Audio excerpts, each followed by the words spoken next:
दोस्तों तारीख थी 1 मार्च 2024। घड़ी की सुइयां दिन के 12:30 बजने का इशारा कर रही थी और बेंगलुरु के ब्रूफील्ड आईटी कॉरिडोर में सिचुएटेड फेमस रामेश्वरम कैफे में हर रोज की तरह लोगों का आना जाना लगा हुआ था।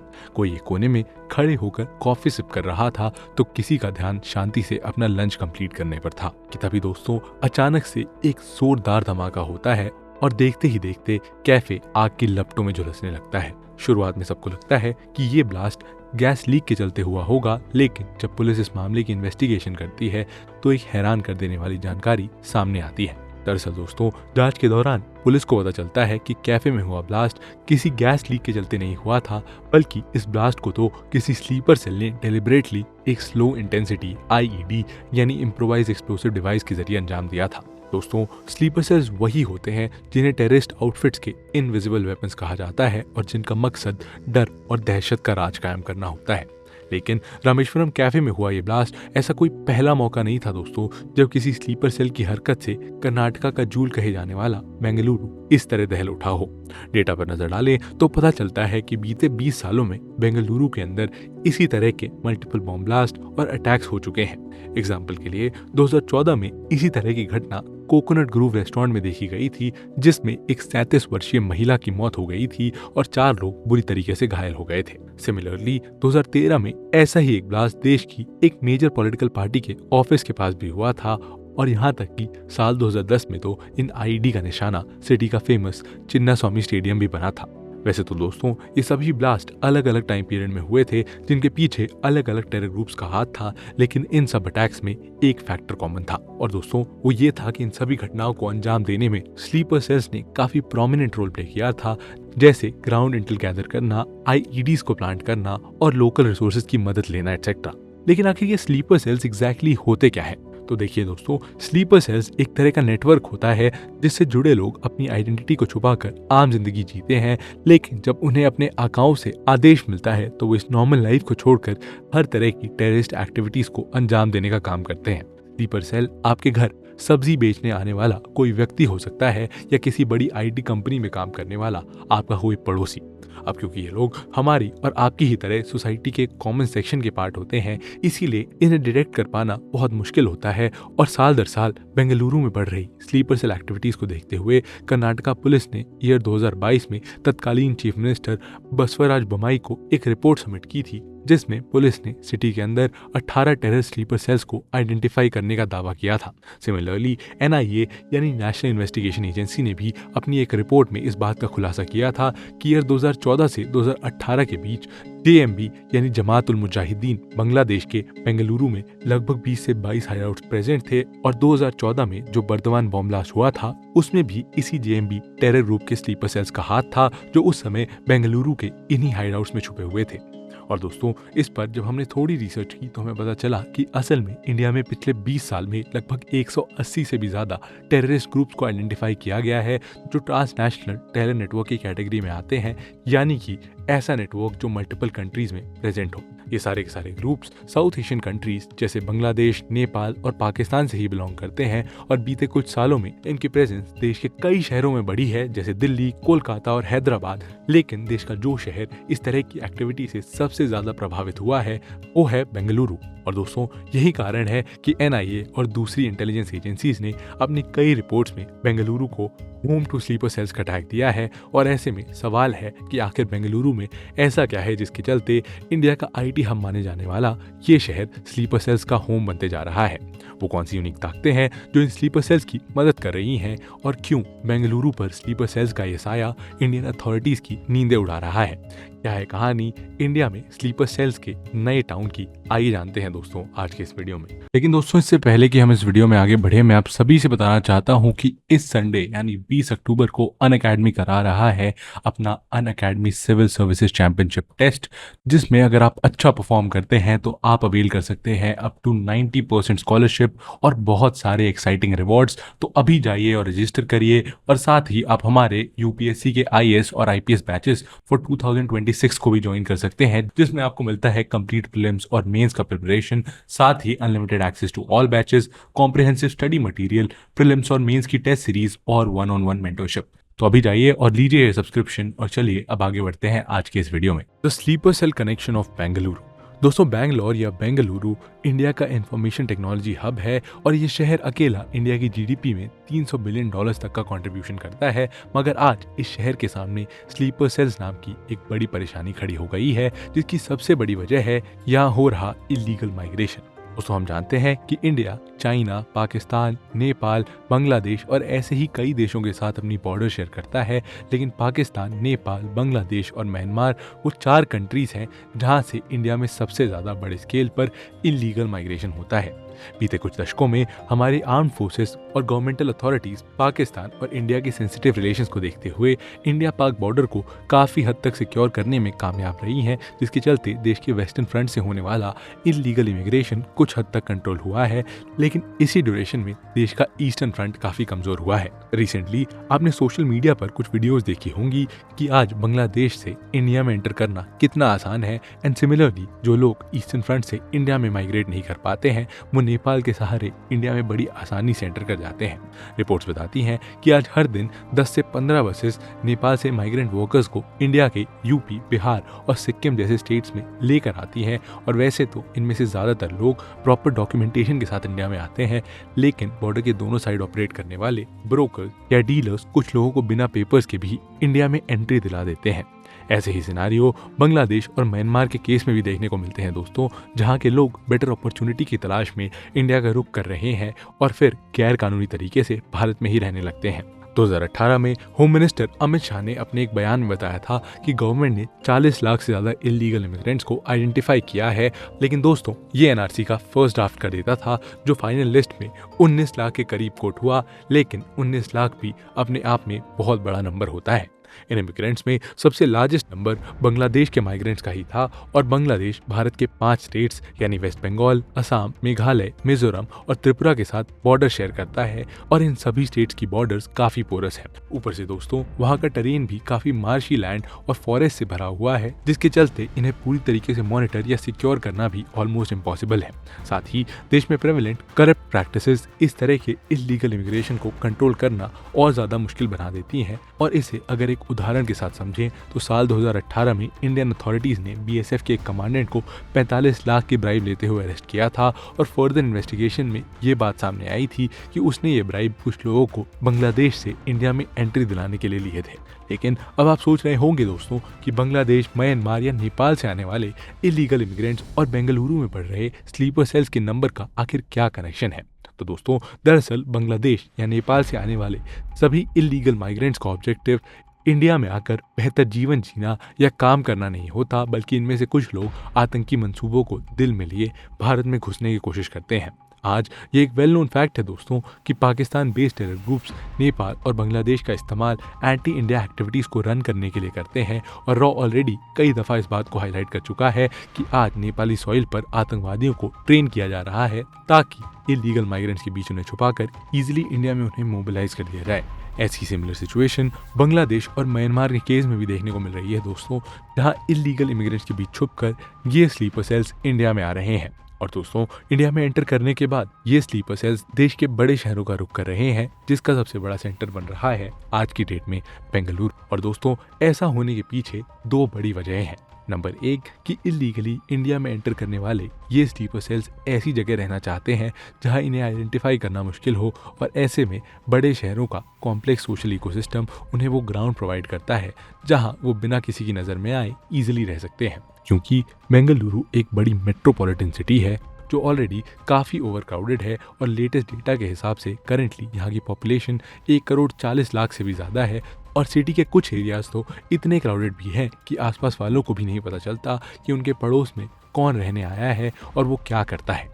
दोस्तों, ये वो पहली वजह है जिसके चलते आज बेंगलुरु स्लीपर सेल्स की ड्रीम डेस्टिनेशन बनता जा रहा है। और इसी तरह बेंगलुरु के स्लीपर सेल टाउन बनने की दूसरी वजह है इस सिटी का इकोनॉमिक स्ट्रक्चर।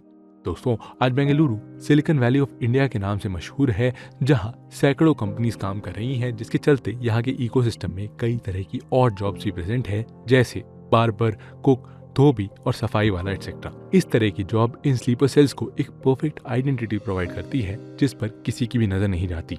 लेकिन दोस्तों बेंगलुरु में मौजूद सभी स्लीपर सेल्स बाहर से माइग्रेट होकर नहीं आए हैं, बल्कि अगर इंडियन इंटेलिजेंस एजेंसीज की माने तो बेंगलुरु के कई लोकल रेजिडेंट्स भी पाक बेस्ड टेरर ग्रुप्स के कांटेक्ट में हैं। ऐसे स्लीपर सेल्स यहाँ की आम जनता का हिस्सा है जो अपनी फैमिलीज के साथ रहते हैं और ये लोग जनरली रोजमर्रा वाले काम करते हैं।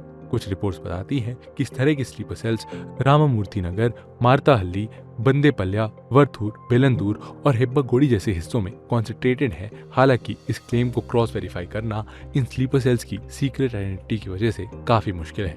लेकिन दोस्तों बेंगलुरु में स्लीपर सेल्स की प्रेजेंस का नुकसान सिर्फ सिटी की आम जनता को ही नहीं उठाना पड़ता है, बल्कि इसका असर कुछ उन वर्कर्स पर भी पड़ रहा है जो देश के दूसरे कोनों से बेंगलुरु काम की तलाश में आते हैं। रिपोर्ट्स बताती हैं कि आज बेंगलुरु में बिहार, यूपी और झारखंड जैसे राज्यों से लेबर वर्कफोर्स काम करने आती है और स्टेट के अनऑर्गेनाइज सेक्टर में काम कर रही 75% से ज्यादा वर्कफोर्स देश के बाकी राज्यों से ही आती है। ये माइग्रेंट्स अक्सर ऐसे जॉब्स लेते हैं जो नेटिव वर्कर्स करने के लिए तैयार नहीं होते, जैसे कि एग्रीकल्चर, कंस्ट्रक्शन और लो स्किल मैन्युफैक्चरिंग वर्क एटसेट्रा। दोस्तों ये वो जॉब्स होती हैं जो इनफॉर्मल इकोनॉमी का हिस्सा होती हैं, जिसकी वजह से रिक्रूटमेंट से लेकर सैलरी पेमेंट तक सब कुछ इनफॉर्मली होता है। दूसरी तरफ बिजनेसेस को भी ऐसे ही लोगों को रिक्रूट करके फायदा मिलता है, क्योंकि इससे उनकी लेबर कॉस्ट रिड्यूस हो जाती है, जिससे अल्टीमेटली कंज्यूमर प्राइसेस को नीचे लाया जा सकता है। यहाँ पर काम करके जो थोड़े पैसे इन माइग्रेंट वर्कर्स को मिलते हैं, उससे ये अपना और अपने परिवार का जीवन यापन करते हैं और पैसे की कमी की वजह से इन्हें अक्सर मुश्किल हालात में रहना पड़ता है, जिसके चलते ये सोसाइटी का सबसे वल्नरेबल ग्रुप बन जाते हैं। आज स्लीपर सेल्स इस ग्रुप की इसी कमजोरी का फायदा उठा रहे हैं और इन्हें भी अपने साथ रिक्रूट करने की कोशिश कर रहे हैं और वो इन्हें इलीगल एक्टिविटीज में हिस्सा लेने के लिए फाइनेंशियल सपोर्ट ऑफर कर रहे हैं। और कई केसेस में तो इन माइग्रेंट वर्कर्स को भी नहीं पता चलता कि वो कब माइग्रेंट वर्कर से स्लीपर सेल में कन्वर्ट हो चुके हैं। दूसरी तरफ ये वर्कर्स दूसरे स्टेट से आकर यहाँ रह रहे होते हैं, इसीलिए वो ऐसी किसी भी घटना को रिपोर्ट नहीं करते, क्योंकि उन्हें डर होता है कि स्टेट की पुलिस उनके खिलाफ कोई लीगल एक्शन ना उठा ले। कई केसेस में आइडियोलॉजिकल डिफरेंसेस के चलते भी इंडियन वर्कर्स स्लीपर सेल्स बन जाते हैं। दोस्तों आपको याद ही होगा कि कुछ समय पहले जब कश्मीर में पत्थरबाजी काफी आम घटना हो गई थी, तब एक रिपोर्ट सामने आई थी जिसमें लिखा था कि कश्मीर में पत्थर फेंकने वाले लोगों को यूपी और बिहार से या तो ब्रेन वॉश करके या तो पैसों का लालच देकर लाया जाता है। मतलब साफ है दोस्तों कि बेंगलुरु में एक्टिव ये स्लीपर सेल्स आज सिर्फ इस सिटी के लिए ही नहीं बल्कि पूरे देश के लिए खतरा है। लेकिन दोस्तों यहाँ सवाल ये भी है कि आज जब हमें इस पूरी समस्या की जड़ पता है तो हम इसका समाधान क्यों नहीं कर पा रहे हैं। Why have intelligence agencies failed to catch these sleeper cells? दोस्तों अब आप सोच रहे होंगे कि जब हमारी सिक्योरिटी एजेंसीज को पता है कि बेंगलुरु में इतने सारे स्लीपर सेल्स रह रहे हैं, तो फिर वो इन्हें पकड़ने के लिए कुछ क्यों नहीं करती।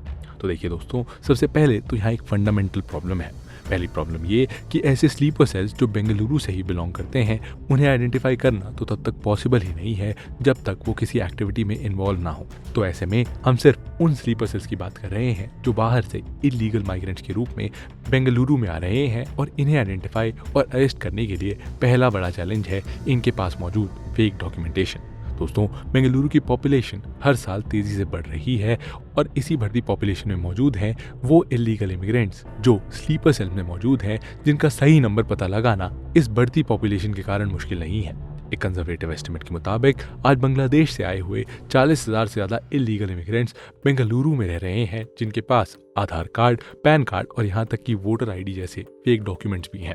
अभी कुछ टाइम पहले सूरत में एक 63 साल की बांग्लादेशी औरत मलिका सकीन सरदार भी पकड़ी गई थी, जिसके पास भी इसी तरह के फेक डॉक्यूमेंट्स थे। और दोस्तों यही कारण है कि लॉ एनफोर्समेंट एजेंसीज के लिए ऐसे गवर्नमेंट डॉक्यूमेंट्स के साथ रहने वाले स्लीपर सेल्स को डिटेक्ट करना और ट्रैक करना लगभग नामुमकिन हो जाता है। और दोस्तों इसका दूसरा रीजन है पॉलिटिक्स। दोस्तों हम देख रहे हैं कि बीते कुछ सालों में इमिग्रेशन का इशू इलेक्टोरल आउटकम्स पर खासा असर डालने लगा है। 2024 में इलेक्शन से पहले वेस्ट बंगाल के बीजेपी लीडर ने चीफ इलेक्टोरल ऑफिसर को ये मेमोरेंडम शेयर किया था, जिसमें उन्होंने बताया था कि वेस्ट बंगाल में 16 लाख से भी ज्यादा फेक वोटर्स हैं। कई रिपोर्ट्स के हिसाब से कई पॉलिटिकल पार्टीज अपने वोट बैंक के लिए बांग्लादेश, म्यांमार और नेपाल जैसी कंट्रीज से इलीगल इमिग्रेशन भी करवाती हैं, ताकि अपने वोट बैंक में ज्यादा से ज्यादा वोट्स को सिक्योर करके वो पावर में आ सके। और दोस्तों यही रीज़न है कि जिन पॉलिटिकल पार्टीज को इन इलीगल इमिग्रेंट्स का सपोर्ट प्राप्त है वो चाहती ही नहीं कि इलीगल इमिग्रेशन खत्म हो। और जब भी कोई पॉलिटिकल पार्टी इलीगल इमिग्रेशन के खिलाफ कोई कदम उठाना चाहती है तो वो पार्टीज उनके खिलाफ खड़ी हो जाती हैं। यानी अपीजमेंट पॉलिटिक्स के चलते देश की कुछ पॉलिटिकल पार्टीज को ऐसा लगता है कि अगर उन्होंने इलीगल इमिग्रेंट्स के खिलाफ कोई कदम उठाया तो एक सर्टेन वोटर का सेगमेंट उन्हें वोट नहीं करेगा। यही नहीं, कई पॉलिटिकल लीडर्स इमिग्रेशन को की इशू के रूप में इस्तेमाल करते हैं ताकि उन्हें उन वोटर्स का समर्थन प्राप्त हो सके जो इमिग्रेशन के परसीव्ड इकोनॉमिक या कल्चरल इम्पैक्ट से थ्रेटेंड फील कर रहे हैं। और दोस्तों इसका तीसरा रीजन जिसकी वजह से हमारी एजेंसी इन स्लीपर सेल्स को नहीं पकड़ पा रही हैं वो है लैक ऑफ रिसोर्सेज। सबसे पहले बांग्लादेश या नेपाल में ऐसे बहुत सारे पॉइंट्स हैं दोस्तों जहां से बॉर्डर को क्रॉस करना काफ़ी ईजी है। और दोस्तों ये वही पॉइंट्स हैं जिसके थ्रू इलीगल माइग्रेंट्स के बीच छुपकर स्लीपर सेल्स इंडिया में आ रहे हैं। दोस्तों इन पॉइंट्स पर बॉर्डर को सिक्योर करने के लिए करंटली प्रॉपर रिसोर्सेज अवेलेबल नहीं हैं और दूसरी तरफ एक बार इंडिया में एंटर करने के बाद इन स्लीपर सेल्स के फर्दर मूवमेंट को आइडेंटिफाई या ट्रैक करना भी लैक ऑफ रिसोर्सेज की वजह से मुश्किल हो जाता है। दरअसल करंट सिचुएशन में हमारी लोकल पुलिस के पास ऐसी टेक्नोलॉजी और रिसोर्सेज नहीं है जिसके जरिए वो लोगों को आइडेंटिफाई कर सके, क्योंकि मैन्युअली सिर्फ बेंगलुरु की सिटी में ही 1,40,00,000 की पॉपुलेशन में से स्क्रूटनी करके 40,000 इलीगल इमिग्रेंट्स को खोजना बहुत मुश्किल काम है। और ऐसे में सवाल है कि आखिर कैसे बेंगलुरु को स्लीपर सेल्स के चंगुल से बचाया जा सकता है। How can Bengaluru be saved? तो दोस्तों ऐसा करने के लिए सबसे पहले इंडिया को अपनी बॉर्डर की सिक्योरिटी को बढ़ाने की ज़रूरत है ताकि बाहर से आने वाले स्लीपर सेल्स के इस फ्लो को रोका जा सके। करंटली बांग्लादेश जिस पॉलिटिकल टर्मोइल से गुजर रहा है उसे देखते हुए इंटेलिजेंस एजेंसीज को शक है कि ये प्रॉब्लम आने वाले दिनों में फर्दर इंटेंसिफाई हो सकती है और ऐसे में हमें अपने सभी पोरस बॉर्डर्स को सिक्योर करने की ज़रूरत है। दूसरा स्टेप यहाँ इमिग्रेशन पॉलिसी को मजबूत करके उठाया जा सकता है और प्रेजेंट सिचुएशन को देखते हुए ये साफ है दोस्तों कि इंडिया को एक कॉम्प्रिहेंसिव इमिग्रेशन पॉलिसी की ज़रूरत है जो माइग्रेशन के सभी एस्पेक्ट्स को एड्रेस करती हो। ऐसी पॉलिसी जिसके जरिए टेम्परेरी माइग्रेंट वर्कर्स, रेफ्यूजीज और इलीगल इमिग्रेंट्स को डिफरेंशिएट किया जा सके ताकि लीगल और इंस्टीट्यूशनल मैकेनिज्म की मदद से हर ग्रुप से डिफरेंटली डील किया जा सके। साथ ही यहाँ हमें इस कॉम्प्रिहेंसिव इमिग्रेशन पॉलिसी की इफेक्टिव इम्प्लीमेंटेशन की भी ज़रूरत पड़ेगी और हम यूएस की तरह इलीगल इमिग्रेंट्स के against zero tolerance policy adopt करने की तरफ भी सोच सकते हैं ताकि प्रॉब्लम क्रिएट करने वाले इमिग्रेंट्स को जल्द से जल्द आइडेंटिफाई और डिपोर्ट किया जा सके। यहाँ दोस्तों अपने लोकल रिसोर्सेज को और मजबूत करना भी एक गेम चेंजर साबित हो सकता है। और अगर हमें स्लीपर सेल्स को पूरी तरीके से एलिमिनेट करना है दोस्तों तो पुलिस को अपनी वेरिफिकेशन को और भी फुल प्रूफ बनाना पड़ेगा। इससे ये होगा कि जो भी इलीगल इमिग्रेंट्स मैंगलोर शहर में रहने के लिए आ रहे हैं वो अर्ली स्टेज में पकड़े जाएंगे और रामेश्वरम कैफे जैसे सैड इवेंट्स को अकर होने से पहले ही रोका जा सकेगा। सिमिलरली बिना प्रॉपर वेरिफिकेशन के इलीगल वर्कर्स को हायर करने वाले एम्प्लॉयर्स को भी सजा देना बहुत जरूरी है। सिर्फ यही नहीं दोस्तों, इंडिया को एनआरसी जैसे किसी ऐसे मैकेनिज्म की भी सख्त ज़रूरत है जो इंडियन पॉपुलेशन की स्क्रीनिंग कर सके और इलीगल इमिग्रेंट्स को आइडेंटिफाई कर सके। दोस्तों टेररिज्म एक बड़ी समस्या है और उससे भी बड़ी समस्या है इलीगल इमिग्रेशन की शक्ल में स्लीपर सेल्स का ऐसे देश में एंट्री लेना। क्योंकि दोस्तों टेररिस्ट तो सिर्फ बॉर्डर के उस पार से आकर हमला करते हैं, लेकिन ये वो लोग हैं जो हमारे और आपके बीच रहकर देश को खोखला कर रहे हैं। और दोस्तों ऐसे में बेंगलुरु की इस स्लीपर सेल प्रॉब्लम पर आपकी क्या राय है, जरूर बताइए अपने ओपिनियंस कमेंट सेक्शन में। मिलते हैं आपसे ऐसे ही एक और इंटरेस्टिंग और इन्फॉर्मेटिव वीडियो के साथ। तब तक के लिए जय हिंद।